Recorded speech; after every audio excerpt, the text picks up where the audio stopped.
മക്കളുടെ കാര്യം പറയുമ്പോൾ ഇനി ഒന്നാമത്തെ കാര്യം കുറച്ച് ധൈര്യം വേണം. മക്കളോട് എന്തെങ്കിലും പറയാനുള്ള ഒരു ധൈര്യം ഇന്ന് രക്ഷിതാക്കൾക്ക് ഇല്ല. ഞാൻ വെറുതെ പറയല്ല. ഒരു മെഡിക്കൽ കോളേജ് ക്യാമ്പസിൽ ഒരു പെൺകുട്ടി എന്ത് ചെയ്തു വെച്ചാൽ അവിടെ പഠിച്ചുകൊണ്ടിരിക്കുന്ന സമയത്ത് അവിടുത്തെ ഒരു പയ്യനെ പ്രേമിച്ചു. അവനാണെങ്കിൽ അവിടുന്ന് ഡീബാർ ചെയ്യപ്പെട്ടൊരു പയ്യനാണ്. എന്ന് പറഞ്ഞാൽ ഡീബാർ പരീക്ഷ ഇനി 3 വർഷത്തേക്ക് എഴുതാൻ പറ്റില്ല. അപ്പം അവൻ അടുത്ത കാലത്തൊന്നും അവൻ ഡോക്ടർ ആവില്ല. അതിന് മാത്രം അലമ്പ് കാണിച്ച് ആ ക്യാമ്പസിൽ കഴിയുന്നവനെയാണ് അവൾ പ്രേമിച്ചത്. എന്നിട്ട് അവസാനം അവൾക്ക് പവനെ തന്നെ വിവാഹം കഴിക്കണം. ഒരു നിലക്കും മാതാപിതാക്കൾക്ക് സമ്മതമല്ല വിവാഹം കഴിച്ചു കൊടുക്കാൻ. അപ്പം ആ സഹോദരി എന്നെ പലതവണ വിളിച്ചിട്ട് ഇവൾക്കൊരു കൗൺസിലിംഗ് കൊടുക്കാൻ വേണ്ടി പറഞ്ഞു. പലപ്പോഴും നമ്മുടെ സമയപരിമിതി കൊണ്ട് പറ്റാതെ വന്നു. പക്ഷെ നിരന്തരം വിളിച്ച് ബുദ്ധിമുട്ടിച്ചപ്പോൾ ഞാൻ എന്ത് ചെയ്തു വെച്ചാൽ ഒരു ഇല്ലാത്തൊരു സമയം ഉണ്ടാക്കിയിട്ട് ഒരു സമയം കൊടുത്തു. പക്ഷെ അവർ വന്നതുമില്ല, അവർ വരില്ലെന്ന് പറഞ്ഞതുമില്ല. അപ്പം പിന്നെ വിളിച്ചപ്പോൾ വീണ്ടും അവരെന്നെ വിളിച്ചപ്പോൾ ഞാൻ ചോദിച്ചു, നിങ്ങൾ എന്തേ വരാതിരുന്നത്? അവൾ വരാൻ സമ്മതിച്ചില്ലെന്നാണ്. അപ്പം ഞാൻ ആദ്യം പറഞ്ഞിരുന്നു, അവൾ വരുമെന്ന് സമ്മതിച്ചെങ്കിൽ മാത്രമേ എന്നോട് ഡേറ്റ് ചോദിക്കാൻ പറ്റുള്ളൂ. സമ്മതിച്ചു എന്നാണ് എന്നോട് പറഞ്ഞത്. അവസാനം ഞാൻ അവരോട് പറഞ്ഞു, ഒരു കാര്യം നിങ്ങൾക്ക് പറയാൻ ധൈര്യമുണ്ടോ നിങ്ങളുടെ മകളോട്? എന്ത്? നിന്റെ ഈ വിവാഹത്തിൽ തീരുമാനമെടുക്കാൻ എനിക്കും നിന്റെ വാപ്പക്കും കഴിയില്ല. അതുകൊണ്ട് അതിൽ തീരുമാനം പറയാൻ പറ്റിയൊരു വ്യക്തിയെ ഞങ്ങൾ കണ്ടെത്താം. എന്നിട്ട് അയാൾ പറയുന്ന തീരുമാനം ഞങ്ങൾ അംഗീകരിക്കാം. അയാളോട് നിന്റെ പ്രേമൊക്കെ ഒന്ന് ബോധ്യപ്പെടുത്തി കൊടുത്ത് നീ സംസാരിച്ചോ. അതുപോലും പറയാൻ ധൈര്യമില്ല. എന്നിട്ട് അവസാനം പിന്നെ ഒരു ദിവസം ആ സ്ത്രീ വീണ്ടും എന്നെ വിളിച്ചു. എന്നിട്ട് അവൻ എന്നോട് പറഞ്ഞു, നിങ്ങൾ ഞങ്ങളെ സഹായിക്കണം. അപ്പോൾ ഞാൻ വിചാരിച്ചു ഇവൾക്കൊരു അപ്പോയിൻമെന്റ് കൊടുക്കാനായിരിക്കും. അല്ല, പിന്നെ വിളിച്ചത് എന്തിനാറിയോ? ആ പയ്യന്റെ നമ്പർ തരാം, അവനെ ഒന്ന് നിങ്ങൾ പറഞ്ഞ് കൗൺസിലിംഗ് നടത്തി പിന്തിരിപ്പിക്കണം. അതെൻ്റെ ഇനി അടുത്ത ജോലി. നിങ്ങളൊന്ന് ആലോചിച്ച് നോക്കി. രക്ഷിതാക്കളുടെ നിസ്സഹായത. എവിടെയോ കിടക്കുന്ന ഒരു പയ്യന്റെ നമ്പർ എനിക്ക് തന്നിട്ട് ഞാൻ അവനെ പിന്തിരിപ്പിച്ചിട്ട് ഇവളെ എന്ത് ചെയ്യുക, രക്ഷപ്പെടുത്തി കൊടുക്കുക എന്നുള്ളതാണ് അവരുടെ ആവശ്യം. ഞാൻ പറയുന്നത്, സ്വന്തം മക്കളോട് മാന്യമായി ഒരു കാര്യം ഉപദേശിക്കാനോ പറയാനോ ഉള്ള ധൈര്യം, വ്യക്തിത്വവും ബന്ധവും, അവിടെ മനസ്സിൽ ബഹുമാനവും ആദരവും ഭയവും സ്നേഹവും ഒക്കെ ഉണ്ടാക്കി ഉള്ള രക്ഷിതാക്കളാകുമ്പോഴേ നമുക്ക് അവരെ നിയന്ത്രിക്കാൻ സാധിക്കുള്ളൂ സുഹൃത്തുക്കൾ. മറ്റൊന്ന്, നല്ല സാഹചര്യം ഉണ്ടാക്കണം. വിദേശ നാട്ടിൽ ഇവിടുന്ന് എൻട്രൻസ് എഴുതി ഡോക്ടർ ആവാൻ ബുദ്ധിമുട്ടാവുമെന്ന് കണ്ടപ്പോൾ വിദേശ രാജ്യത്തിൻ്റെ പേരൊന്നും ഞാൻ പറയണില്ല, അത് മനസ്സിലാവാതിരിക്കാൻ വേണ്ടി, വിദേശ രാജ്യത്ത് MBBS വേണ്ടി അയച്ചതാണ് മോളെ. എന്താ സംഭവിച്ചത്? നിങ്ങൾ MBBS വേണ്ടി പറഞ്ഞയച്ചപ്പോൾ അവളെ വിദേശത്തേക്ക് റിക്രൂട്ട് ചെയ്യാൻ വേണ്ടി നിന്ന ഏജന്റിനെ തന്നെ അവൾ പ്രേമിച്ചു. 2.5 വർഷം അവൻ്റെ റൂമിൽ കഴിഞ്ഞു. 2.5 വർഷം അവൾ അവൻ്റെ റൂമിൽ കഴിഞ്ഞു. ഇനിയിപ്പോൾ അവളെ തിരിച്ചു കൊണ്ടുവന്നിരിക്കുന്ന ഒരു പ്രത്യേക സാഹചര്യത്തിൽ ആ തിരിച്ചു കൊണ്ടുവന്ന പെൺകുട്ടിക്ക് എങ്ങനെ ഇനി മതബോധം ഉണ്ടാക്കാം എന്നതാണ് രക്ഷിതാക്കളുടെ ആവശ്യം.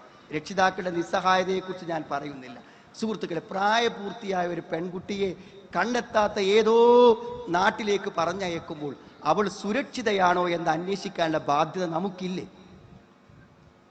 ഡോക്ടറാവുക എന്ന സ്വപ്നം സാക്ഷാത്കരിക്കപ്പെടട്ടെ, പക്ഷെ സ്വർഗം നഷ്ടപ്പെടുക എന്ന് നമുക്ക് ചിന്തിക്കാനാവുമോ സുഹൃത്തുക്കളെ?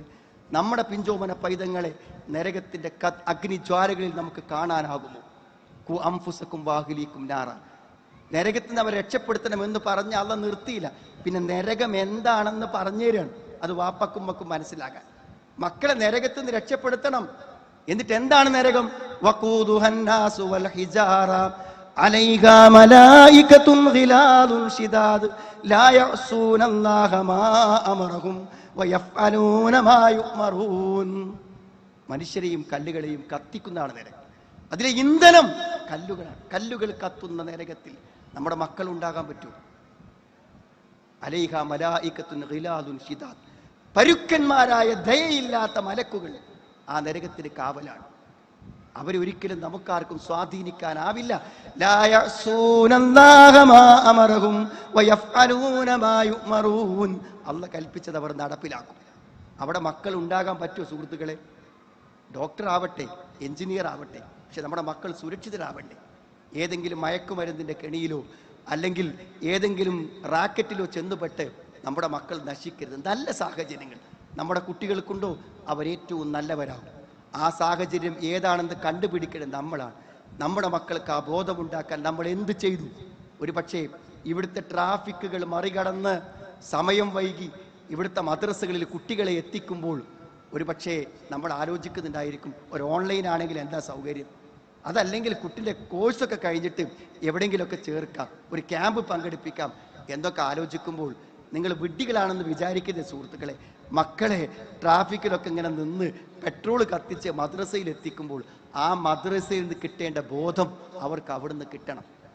ഒരു പെൺകുട്ടി ഒരു ക്യാമ്പിന് വന്നപ്പോൾ എൻ്റെ മോളോട് സങ്കടത്തോടെ പറഞ്ഞു, ഇന്ന് എനിക്ക് സന്തോഷമായി. ഇപ്പം എന്തി അവൾക്ക് സന്തോഷമായത്? എൻ്റെ വാപ്പക്കും ഉമ്മക്കും എന്നെ മദ്രസ് പറഞ്ഞേക്കാൻ പറ്റിയിട്ടില്ല, പക്ഷെ ഞാൻ ഈ ക്യാമ്പിൽ വന്ന് ഖുർആൻ ഓതാൻ പഠിച്ചു. എനിക്കിപ്പോൾ ഖുർആൻ ഓതാൻ അറിയും. എൻ്റെ ജീവിതത്തിൽ എനിക്ക് ഏറ്റവും സന്തോഷമായി. എന്നിട്ട് അവൾ ഉമ്മാനെ വിളിച്ച് പറഞ്ഞു, ഉമ്മ എനിക്കിപ്പോൾ ഖുർആൻ ഓതാൻ അറിയുമെന്നാണ്. നാം ആലോചിക്കണം, നമ്മുടെ മക്കൾ എന്നെങ്കിലും തിരിഞ്ഞു ചിന്തിക്കും, എന്നെ ദീൻ പഠിപ്പിക്കാത്ത, ദീനിൻ്റെ അക്ഷര പാഠങ്ങൾ പഠിപ്പിക്കാത്ത മാതാപിതാക്കൾക്കെതിരെ നരകത്തിൻ്റെ തീജ്വാലകൾ കാണുമ്പോഴെങ്കിലും അവരാലോചിക്കും, അവർ തിരിച്ചറിയും. നാം ആലോചിക്കണം. അതുകൊണ്ട് സുഹൃത്തുക്കളെ, അവർക്ക് അവസരങ്ങൾ ഉണ്ടാക്കണം, നല്ല സാഹചര്യങ്ങൾ ഉണ്ടാക്കണം. തിന്മയുടെയും വഴിതെറ്റുന്ന സാഹചര്യങ്ങളിലേക്ക് അവരെത്താതെ നമ്മൾ കാത്തു സൂക്ഷിക്കണം. അതാണ് നമ്മുടെ ജീവിതത്തിലെ ഏറ്റവും വലിയ സന്തോഷം. റബ്ബന ഹബ്ബുലന മിൻ അസ്വാജിന, ഹബ്ബുലന, ഹബ്ബുലന എന്ന് പറഞ്ഞാൽ ഞങ്ങൾക്ക് സമ്മാനമായി നൽകണേ എന്നാണ്. ഹിബത്ത് സമ്മാനമാണ്. നാസിർ സഅദി റഹ്മത്തുള്ള അങ്ങനെ തന്നെ പറയുന്നുണ്ട്, റബ്ബന ഹബ്ബുലന മിൻ അസ്വാജിന വദുർരിയാതിന ഖുറത അയുൻ, ഞങ്ങളുടെ ഇണകളിൽ നിന്ന്, ഞങ്ങളുടെ മക്കളിൽ നിന്ന് ഞങ്ങൾക്ക് സമ്മാനം നൽകണം. ഏറ്റവും വലിയ സമ്മാനം എന്താണ് സുഹൃത്തുക്കളെ? ഇഹത്തിലും പരത്തിലും ഉപകാരപ്പെടുന്ന നമ്മുടെ പൊന്നോമന മക്കൾ. അതിനേക്കാളും വലിയ സമ്മാനം എന്താണ്? എൻ്റെ മോൾ